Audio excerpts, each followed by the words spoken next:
Do you ever feel tired, foggy, or like your energy vanishes by 2 p.m.? You're not broken, you're just running on the wrong fuel. Now, most people think feeling awful is part of aging, but it's not. 11 million people die each year from the wrong kind of food, and you are designed to thrive. You just need better inputs. So stick with me and I'll show you how to radically upgrade your health in 4 steps. Not by restricting, but by adding in the good stuff first, and then understanding the 3 biggest saboteurs stealing your energy and your joy. Hi, I'm Dr. Autumn Smith, a doctor of holistic nutrition, a co-founder of Paleovalley, and a real food rebel. Now, I spent 15 years dealing with IBS, anxiety, and exhaustion until I changed what was on my plate. And now I help people feel their best without giving up joy, flavor, or freedom. So the first step is to add, don't restrict. Because here's the deal, I've studied both nutrition and eating psychology, and I know that just telling people to cut things out doesn't always work, especially if you've had a complicated relationship with food. So instead of saying no, let's start with more, with addition. Because when you add the good stuff, your body often starts craving less of the junk. So my first step is just add more whole foods to your plate, like high quality animal products, beef, wild fish, pasture-raised chicken, colorful fruits and vegetables, and maybe dairy or grains if they work for you. More on how to know this later. Not enough whole foods like fruits and vegetables is the most important factor that most people can benefit from changing today. Now, my plate is different every day, but it's usually about half to 70% veggies, 30 to 40% protein plus healthy fat, and fruit for dessert. Now, if you're someone who can switch to a whole food diet overnight, that's amazing, and you should go for it. But that is not the only path to success. You can also start very small by adding 1 to 2 servings of whole foods a day. That's 7 to 14 additional servings a week, and that adds up. So don't stress about perfection, just aim for progress. I also like to chop up veggies and fruit at the start of the week, keep high protein snacks on hand like deviled eggs, canned fish, Paleovalley meat sticks, and add 1 serving of whole food to each meal or snack.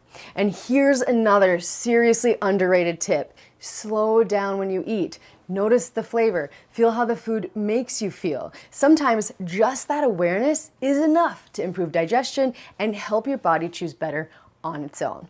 Okay, so now that we're adding the good stuff, here are 3 foods that I've seen steal energy, wreck digestion, and disrupt hormones more than any others. Number 1 is ultra-processed foods. So over 60% of American calories come from ultra-processed foods.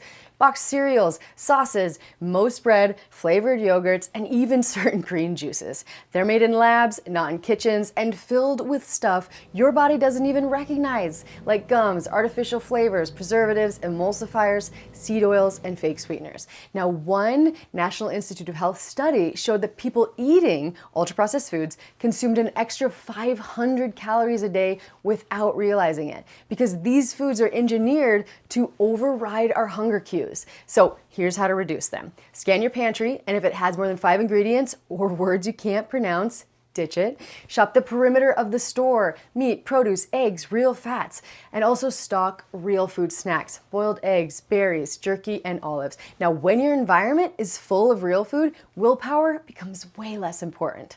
Number 2, refined sugar.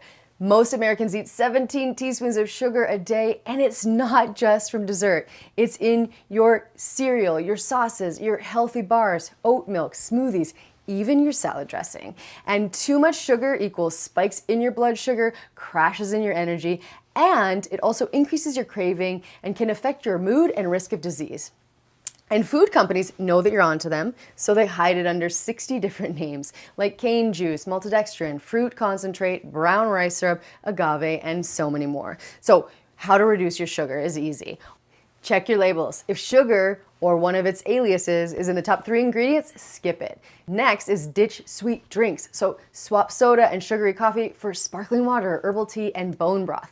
Next is upgrade your breakfast. So many of us eat dessert dressed up as breakfast. So keep things savory rather than sweet in the morning. Start with eggs, avocado, bone broth protein shake, beef sticks and berries, or something like that. And if you're ready to go deeper, you can actually track your sugar content for 3 days with an app like Chronometer, and maybe just drop 10 grams a day or per week. You can also go all in and challenge yourself to 2 weeks or 30 days without sugar to reset your taste buds and your brain. Most importantly, always listen to your body. If you're cranky, you're crashing, you're craving sweets, or you're starving just hours after a meal, that's your blood sugar report card. Number 3 is seed oils. Now, in 1900, about 90% of dietary fats came from traditional fats, like butter, lard, and tallow, and heart disease and obesity were extremely rare. Today, while obesity and disease rates are exploding, 80% comes from industrially produced vegetables or seed oils. And though this is a highly controversial topic with many variables at play, there are several reasons I suggest at least experimenting with swapping out seed oils. 1, they're ultra processed. 2, they're high in linoleic acid and omega-6 fat that can oxidize easily, especially when heated. 3, they were never consumed historically in the amounts we're consuming them today. 4, they don't contain any nutrients we cannot obtain from other foods.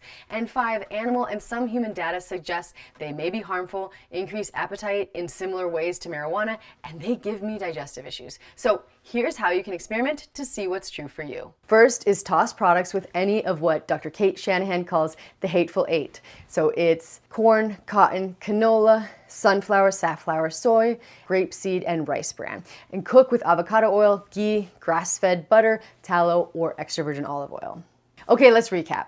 The most powerful steps for healing with food is to adopt a whole food diet. However, you need to get there. Start by adding 1 to 2 servings of real food to your day, or switching primarily to a whole food diet overnight, whatever works for you.